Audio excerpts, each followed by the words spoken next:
મિત્રો ભાઈ શ્રી અલ્પેશે વાત કરી તો આવી જ વાત મોવિયા જેવડું ગામ ભેગું થયું હોય, વિકાસની કોઈ વાત જ નહીં. એને ઘણી બધી પીડા વ્યક્ત કરી, થોડી શાંતિ રાખજો ભાઈ, ઘણી બધી પીડા વ્યક્ત કરી કે તમે આવો છો એનો વાંધો નથી, પણ તમે વિકાસની કોઈ વાત કરતા નથી, ભોગે ચડાવવાની વાત કરો છો. મારે આજે આ ગામને કહેવું છે કે ગામની અંદર છેલ્લા 10 દિવસનું જે વૈમનસ્ય થયું છે ને, વૈમનસ્ય ગામનું વાતાવરણ ડોયરું છે ને, એ દોડવામાં જે તમારામાંથી આત્મા ગયા છે ને, મારા મિત્ર વાઘજીભાઈ છે, આ વાતાવરણ દોડવામાં હું ગામને ખાતરી આપું છું કે આ પ્રશ્ન ગામ સમસ્ત, મોવિયા સમસ્ત, મોવિયા ગામના તમામ સમાજના આગેવાનો જે રીતે નક્કી કરશે એ રીતે હું ગામની સાથે ન્યાયિક રીતે રહીશ. ગામની જયારે વાત આવે, જો બધા આગેવાનો બેઠા જ છે, મેં નાની ટિકિટ તાલુકા પંચાયત હોય, મોટી ટિકિટ જિલ્લા પંચાયત હોય, મેં આ ગામને પૂછ્યા સિવાય કોઈ નિર્ણય કર્યો છે? કિશોરભાઈ, ગુરજીભાઈ, મેં જાહેરમાં ગામના આગેવાનોની હારે ચર્ચા કરીને મેં નિર્ણય કર્યો છે. વાઘજીભાઈ મને આવીને એમ કહી જાય કે હું કહું એમ તો કરો, તો વાઘજીભાઈ એકના કહેવાથી હું કોઈ નિર્ણય કરતો નથી. હું ગામ સમજતે જોઉં છું, ગામનો કોઈ એક માણસ ગામનો ધણી નથી હોતો. મારી વાત તમે સમજજો. ગામના આગેવાનોની તરફી મેં વલણ અપનાવ્યું છે. આ પ્રશ્નમાં પણ ગામ સમસ્યા હાજર હશે. ગામના તમામ આગેવાનો જે વાતમાં સૂર પુરાવશે એમાં હું મારો સૂર પુરાવીશ અને ગામમાં શાંતિ જળવાય એના માટે હું મારા તમામ પ્રયત્નો કરીશ. હવે મારે તમને બીજી વાત કરવી છે. અમે હવે ગઢા માણસો થઈ ગયા છે. ઘરે જવામાં બીક લાગે છે, એટલે 4-5 જુવાનીએ મને ઘરે મૂકવા આવજો. સમજો પછી દાંત કાઢો. શેના કારણે કહું છું ખબર છે ને? ગોંડલમાં છેલ્લા 4 મહિનાથી દાદાગીરી બહુ વધી ગઈ છે. હજી આ દાદાગીરી ફાલી ફૂલી કેટલી થવાની છે એ તમને કહું. હજી તો 26નો ચોથો મહિનો હાલે છે. 26ની સાલનો ચોથો મહિનો હાલે છે. હજી સીતાવી આવશે એટલે ગુંડાગીરી વધશે. સીતાવી પછીના જેમ જેમ મહિના, સીતાવીનો 1લો મહિનો, 2જો મહિનો, 3જો મહિનો અને 11મો મહિનો આવશે ત્યાં તો હરણના ખોપરા ફાટી જાય ને ભાઈ, એમાં ગુંડાગીરી ટૂંકા કાઢી નાખવાની છે. પેલા મારે સામે વાળા લોકોને હું તો નામ નથી લેતો, નામ લેવાના મેં સોગંદ ખાધા છે.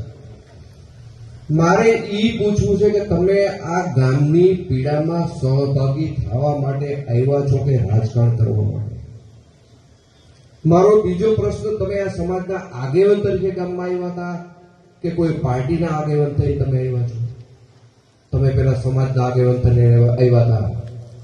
ગામની પીડામાં ગામમાં ખૂબ ગુંડાગીરી હતી ને, હતી 98માં, આ બધા વડીલો જાણે છે. અને ત્યારે હું 32 વર્ષનો હતો, એમાંથી હું પાસ થઈને આવ્યો છું. મોવિયાએ મને ખભે બેસાડ્યો છે. તમે મને દીકરા તરીકે મોટો કર્યો છે. મોવિયાને ફરીથી અભિનંદન પાઠવું છું. સવાલ જવાબમાં વાત કરું.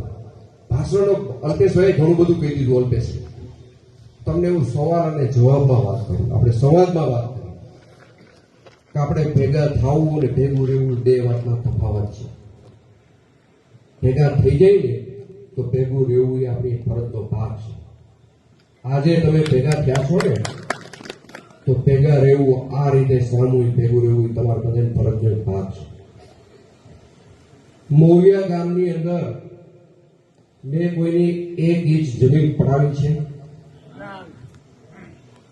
મોવિયા ગામમાં મેં કોઈના રોકડા 2000, 5000, 10,000 હું લઈ ગયો છું? મારો દીકરો લઈ ગયો છે? તો આ પેલા તો ગુંડાગીરીની મારે વ્યાખ્યા સમજવી છે. મોવિયા પાસે છે કે તમે ગુંડાગીરી કેને કહો? હું ગુંડાગીરી એને કહું છું કે એક પસીનો પાડીને જમીનમાંથી પેદાશ કમાઈને એની આજીવિકા રડતો હોય એવા માણસની જમીન કોઈ પચાવી પાડતું હોય ત્યારે મારે રામ મંદિરનું પૂજારી ન બનાય. અને આપણે આજે નક્કી કરીએ, હું વ્યક્તિગત મારા માટે કોઈને દબાવવાના પ્રયત્ન કરું ત્યારે તમે મારી સામે આવી જાય. તો સામૂહિક હિતમાં કોઈનું મકાન, કોઈની જમીન, કોઈની આબરૂ, કોઈની જાનમાલ, ત્યારે હું આ રામ મંદિરમાં પૂજારી તરીકે રહી જાઉં છું, મારી ફરજ બજાવું. તમે મને કહો શું કરું? હું ટોકરી લઈ લઉં? ધોકો લેવો કે ટોકરી લેવી તમે નથી કહ્યું. તમે કયો એ રીતે તૈયાર છો? તમે જો અત્યારે રામ મંદિર તો આઈને રહી જાય.